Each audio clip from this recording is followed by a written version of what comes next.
Probably after I have looked at some of these side pieces that are appearing along with my debate or my review of the oral history of tobacco, which is basically my explanation, my business, not anything to do with anybody's real sense of dignity or approval or disapproval. It's just an observation. Uh, and I hope it gives me some peace of mind. I come across an amusing part of how, as I said in the last tape, how the figures are addressed or dressed up, so to speak, showing that, oh, there's been massive improvements. We have done great things. You got to live with this for a long time, and you're probably going to renew it. There's nothing coming from someone who was an insider, was a person who was inside there coding these things, not only in every department, but knowing what they're thinking. And this is the part where I differ from everybody else. If you can find anybody else who actually can think like they do, tobacco companies think, and why they think the way they do, yeah, I'd like to see that person because it would have a nice conversation. I can't have a conversation or a debate with someone that is so primed by secondary information, which came in the form of what seems to be the only documentation that ever appeared. And listen, when Liggett, for example, released their documents, and this was merely a survivalist. It's just a little bit of a way to complement what was already there. And when I went through Curtis Wilkie's book, The Fall of the House of Zeus, which is the next. How do you do this? Okay. Yeah. Fall of the House of Zeus. That is an interesting, compelling statement of forgiveness. But what is Wilkie?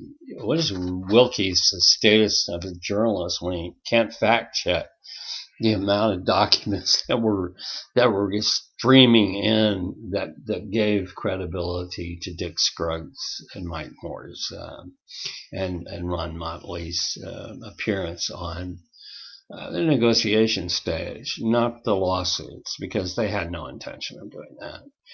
And it's a remarkable feat, but this apology mentions that only 1,500 documents appeared. And, well, I don't think anybody could have written the Cigarette Papers, which is a group of people out at the University of California, San Francisco. They certainly couldn't have written the first AMA article in 1995 without a bunch of heavy dose of documents that had never been before. Now, I'm not saying that you couldn't have, somehow in the history, in the later history, you might have got to that point. But look at David Gerlitz, who's pretending, or not pretending, but suddenly finds himself being used in 1994.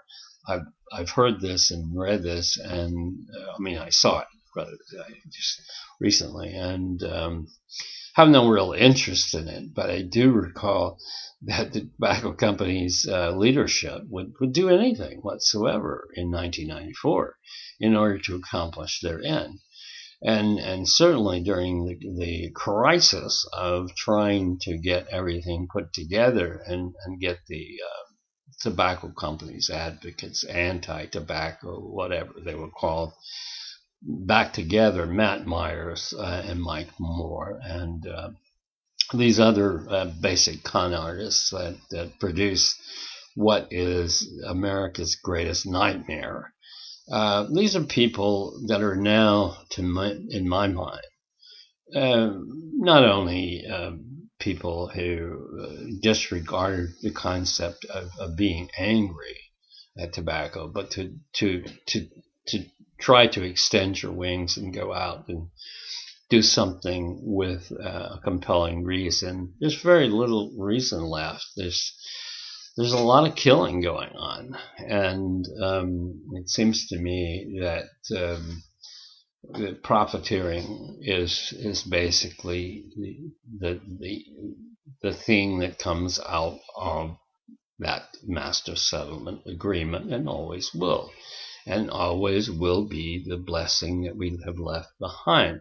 And when you look at the Stanton Glantz analysis of, maybe it was a couple of years ago or whatever, I examined the tape and saw it because it was next to mine, and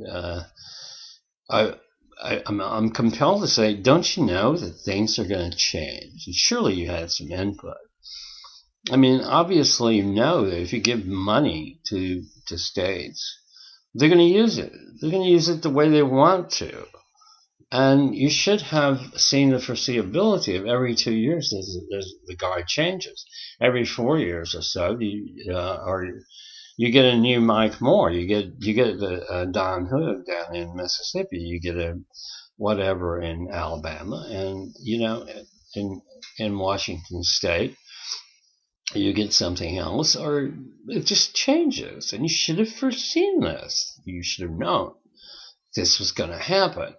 The legislature changes, the ideas change, and you don't have a hook. So if you had a couple of good years for the billions of dollars, now I do admit that is a rather small amount of money by comparison to the foreclosure issues, the meltdown, 2007, 8, 9. You really don't have any hope of explaining yourself away. Matt Myers, how in the world can you explain that it's really a cause célèbre for anyone now? It's not. You have to basically suck it in and say, this is not what, we can rationalize the purpose of the Master Settlement Agreement, but it is a rationalization. It's not a reality. Same thing for Dr. Stanton Glantz. He was a medical professional, and he knows what he knew before, basically on the indoor. And I appreciate that. I think that's a great achievement. The indoor,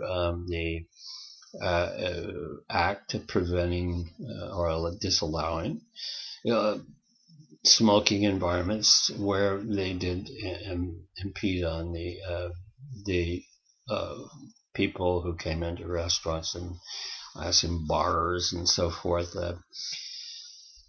You did a great job, and I think the one really hero out there to me is the lady who for years worked and is now in Miami, worked for American Airlines, and what a spirit, what a dedicated person.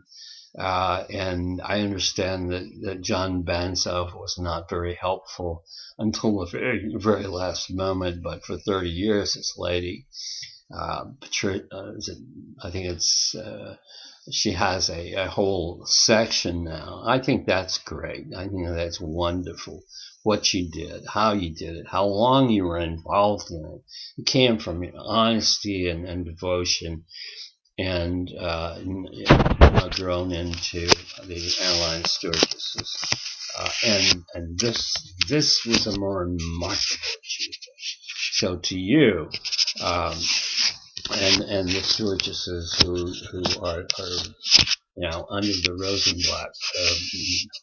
Rosenblatt takes all the money, but they somehow manage to get some help. And yet the person who's most important here, person who got a flight clean. Flying now is clean. You don't have to worry about it. It's an amazing accomplishment. That person to me is a hero. That person is truly she's a damn good heroine. Well, sorry, but it doesn't really have the same ring when you turn over to the people who battle on for the self-righteousness and the figures and the numbers and we did this and we got this and we got so many people who didn't die. Come on, you know better. The statistics really lie. I mean, you basically covered up for a lot of your own people who are out there. And what you didn't know before 1994 and before Don Barrett sent you some documents, you really haven't picked up any steam, and I think it's incredible how you never pick the right minds. You pick people like Gary Huber. Well, there's actually two of those, but I mean, for the life of me, I can't imagine how you would pick a tobacco whore who, in his own day, was not only a member of the Kentucky Research Facility, which produced defense for tobacco in the name of health advocacy, and was also thrown, pitched out of his home, Harvard. Harvard was awful. I mean, they were terrible. And somehow the California people have protected a lot of people and who actually did things in science, who were prostituting for the industry, and probably are today. Who knows? But in any case, I don't really, in terms of watching things that people somehow concentrate on. For example, a Yale lecturer, a lecturer from Yale, who's talking about smiley things that he suddenly discovers,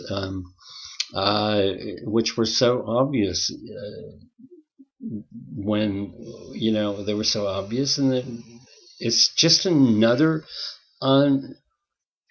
moment of glory and power. The more I think about it, this is more for anti-tobacco litany for people in power.